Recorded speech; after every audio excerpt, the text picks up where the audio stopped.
नमस्कार, मैं विकास कुमार आप सबका हार्दिक स्वागत करता हूं तर्क द लॉजिक में। अगर आप भगवान पर विश्वास करते हैं या उनको मानते हैं तभी ये वीडियो आप देखिएगा और अंत तक देखिए। अगर आप नहीं मानते हैं तो आप बिल्कुल स्किप कर सकते हैं, इस वीडियो को छोड़ सकते हैं।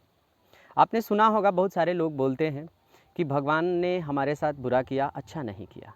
कोई बोलता है कि भगवान ने हमारे साथ अच्छा किया। तो जिनके साथ बुरा होता है वो भगवान को दोष देते हैं और जिनके साथ अच्छा होता है भगवान को अच्छा भी कहते हैं। लेकिन क्या आपको लगता है कि भगवान किसी के साथ अच्छा या किसी के साथ बुरा करते हैं? वो इस तरह से भेदभाव करते हैं, जो कि अगर देखा जाए तो सारे जीव जंतु जो इस धरती पर हैं सब उनकी ही संतान हैं। तो क्या भगवान अपनी संतानों में भेदभाव करते हैं? अगर आपको ऐसा लगता है तो इस वीडियो को अंत तक ज़रूर देखिएगा। मैं लॉजिक के साथ आपको बताऊंगा कि ऐसा है या नहीं है। बहुत सारे लोगों की ऐसी शिकायत रहती है कि वो गरीब घर में पैदा हो गए और दूसरों को देखकर वो तुलना करते हैं खुद से कि वो अमीर घर में पैदा हो गए। लेकिन आप कल्पना कीजिए कि जब किसी भी व्यक्ति का जन्म होता है तो जो जन्म होने की बात हम लोग जानते हैं, वास्तव में उस व्यक्ति का जन्म उस समय नहीं होता है जब वो धरती पर आता है। उस व्यक्ति का जन्म उसी समय हो जाता है जब वो माँ के गर्भ में पहली बार सृजित होता है, एक छोटे से आकार में, कोशिका के आकार में। और उस आकार में दुनिया के जितने भी सारे व्यक्ति हैं, आप अगर सबको देखिए उस आकार में, तो क्या वो अलग अलग आकार के हैं? क्या उनके पास कोई ऐसी चीज़ है जो कही जा सके तुलनात्मक अध्ययन के बाद कि किसी के पास अधिक और किसी के पास कम है?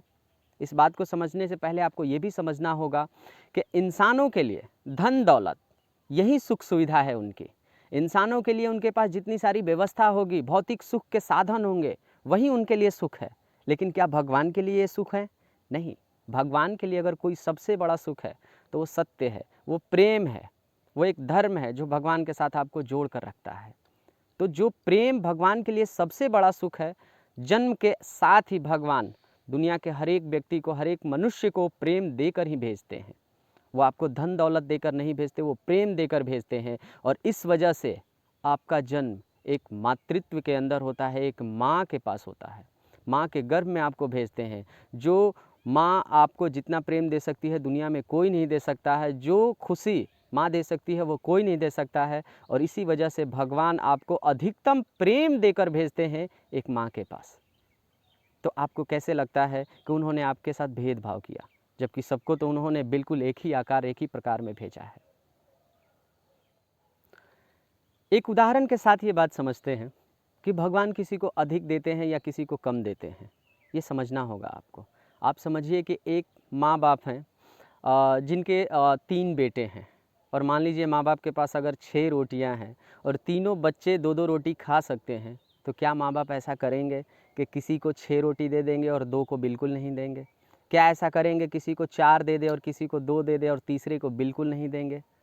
नहीं, एक माँ बाप कभी ऐसा नहीं कर सकते अगर वो अच्छे माँ बाप हैं तो एक धरती पर एक मनुष्य जो कि माँ बाप के रूप में है, अगर वो अपने बच्चों के साथ भेदभाव नहीं कर सकता है, तो आपको क्या लगता है भगवान जिसकी इतनी सारी संतानें हैं वो सबके साथ भेदभाव करेंगे? किसी को ज़्यादा और किसी को कम देंगे? नहीं। इसी लॉजिक के आधार पर हम कह सकते हैं कि जन्म और मृत्यु के बीच में इंसान को जो कुछ भी मिलता है इस प्रकृति में, इस धरती पर, सब उसके कर्म, उसके आसपास के लोगों से जुड़े हुए कर्मों के आधार पर ही मिलता है। इसमें भगवान का कोई रोल नहीं होता है। अगर आप भगवान की पूजा करते हैं और डिमांड करते हैं, मांगते हैं कि आप हमें ये दे दीजिए, तो ऐसा बिल्कुल नहीं होता है कि वो आपको कुछ देते हैं। अगर देते तो सबको एक समान देते, किसी को कम और किसी को ज़्यादा नहीं देते। मैं एक और उदाहरण की बात करूँगा। आप जैसे ही धरती पर जन्म लेते हैं, तो जिस तरह से सारे व्यक्ति जन्म लेते हैं उसी तरह से आप भी आते हैं। आपके पास भी उतने ही शरीर के अंग होते हैं, उतने ही साधन होते हैं। एक दिमाग होता है, एक बुद्धि होती है जिसका उपयोग कर अपना जीवन यापन करते हैं, अपने कर्तव्य करते हैं। तो आप सोचिए कि एक कंपनी में कोई काम करने वाला एक व्यक्ति है, वो कंपनी का काम कम करता है, कर्तव्य कम करता है, लेकिन रोज़ अपने मालिक से कहता है कि मालिक हमें बोनस दे दीजिए, मालिक हमारा प्रमोशन करा दीजिए, मालिक हमारे घर में शादी है, कुछ पैसे दे दीजिए। काम नहीं कर रहा है फिर भी वो सारी चीज़ें अपने मालिक से मांग रहा है। क्या आपको लगता है कि वो मालिक उन्हें देगा? नहीं। एक कंपनी में काम करने वाला व्यक्ति जब तक कंपनी के लिए काम नहीं करेगा, कंपनी के द्वारा हुए कर्तव्यों का पालन नहीं करेगा, तब तक कंपनी ना उसे बोनस देगी, ना उसे सैलरी देगी, ना उसे कोई और भी साधन देने की कोशिश करेगी। ठीक उसी तरह से हम इस धरती पर आए हैं, भगवान के द्वारा भेजे गए हैं कर्तव्य करने के लिए, लेकिन हम अपने कर्तव्यों का पालन करें या ना करें, लेकिन भगवान के पास अर्जी लगाने ज़रूर चले जाते हैं कि भगवान हमें ये दे दीजिए, भगवान हमें वो दे दीजिए। क्या भगवान देते हैं? नहीं, ऐसा बिल्कुल नहीं होता। अगर होता तो दुनिया में हर पूजा करने वाला, हर आराधना करने वाला व्यक्ति कभी दुखी महसूस नहीं करता, वो जो मांगता सब कुछ उसे मिल जाता। लेकिन मिलता क्या है? तो उसके कर्मों के आधार पर, उसके कर्तव्यों के आधार पर किए हुए कार्य से उसे फल मिलता है। एक और छोटा सा उदाहरण लेते हैं कि जब हमने जन्म लिया तो हमें सारी चीज़ें मिल गई, जैसा कि मैंने पहले भी कहा, हमें एक शरीर मिला है, कर्तव्य करने के लिए हाथ, पैर और बुद्धि भी मिली है, उसके बाद भी हम भगवान के पास जाते हैं। तो आप ऐसा सोचिए कि अगर कोई व्यक्ति आपके पास आता है और कहता है कि हमें इन सब चीज़ों की ज़रूरत है, आप हमें दे दीजिए।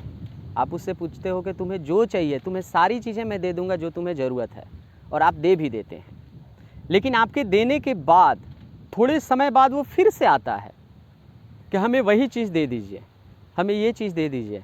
आपको अच्छा लगेगा या बुरा लगेगा? आप गुस्सा करेंगे या शांत रहेंगे? मुझे लगता है कि अगर वो व्यक्ति ऐसा बार बार आपके साथ करने लगे, बार बार देने के बाद बार बार आपके पास आ जाए, तो आप गुस्सा तो अवश्य करेंगे। तो आपको क्या लगता है कि भगवान ने जब आपको सब कुछ दे दिया, आपको कर्तव्य कर्म करने के लिए साधन, और उसके बावजूद भी आप उनके पास बार बार जा रहे हैं कि आप हमें ये दे दीजिए, वो दे दीजिए, आपको क्या लगता है? भगवान खुश होते हैं? नहीं, ऐसा बिल्कुल नहीं है। मुझे लगता है इतनी सारी बातों के बाद, इतने सारे उदाहरण के बाद आपको ये पूरी तरह से समझ में आ गया होगा जो हमारा आज का विषय था। मैं चाहूँगा कमेंट कर आप हम अपने सुझाव दें, और ताकि हम आने वाले वीडियो में बेहतर कर सकें और भी अच्छे टॉपिक पर वीडियो बना सकें और आपको ये सूचना दे सकें। तब तक के लिए बहुत बहुत धन्यवाद।